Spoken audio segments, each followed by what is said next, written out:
एक बार एक बिल्ली थी। वो बहुत ही चालाक और चौकस थी और उसकी इसी चालाकी और चौकसी को देखकर चूहे भी सावधान हो गए थे और अब चूहे बिल्ली के हाथ नहीं आ रहे थे। एक समय ऐसा आया कि बिल्ली भूख के मारे तड़पने लगी। एक भी चूहा उसके हाथ नहीं आता था, क्योंकि वो उसकी आहट सुनते ही तेजी से अपने बिल में छुप जाते थे। भूख से बचने के लिए बिल्ली योजना बनाने लगी। तभी उसके दिमाग में कुछ आया और वो एक टेबल पर उल्टी लेट गई। उसने सभी चूहों को यह सोचने पर मजबूर कर दिया कि वो मर चुकी है। सारे चूहे बिल्ली को ऐसे लेटा हुआ अपने बिल से ही देख रहे थे। उन्हें पता था कि बिल्ली बहुत चालाक है, इसलिए उनमें से कोई भी चूहा अपने बिल से बाहर नहीं आया। लेकिन बिल्ली भी हार मानने वालों में से नहीं थी।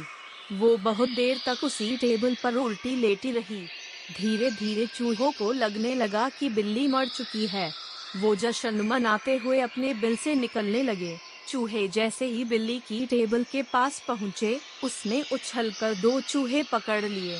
इस तरह बिल्ली ने इस बार तो अपने पेट को भर लिया, लेकिन चूहे अब और भी ज्यादा सतर्क हो गए। 2 चूहे खाने के बाद बिल्ली दोबारा भूख से तड़पने लगी, क्योंकि चूहे अब बिल्कुल भी लापरवाही नहीं बरतना चाहती थे।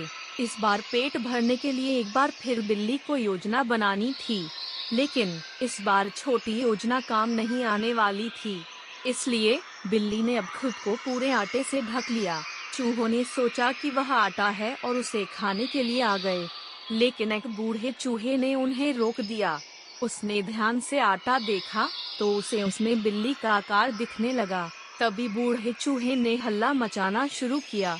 उसने कहा, सब अपने बिल में चले जाओ, यहाँ आटे में बिल्ली छुपी है। बूढ़े चूहे की बात सुनकर सारे चूहे अपने बिल में चले गए।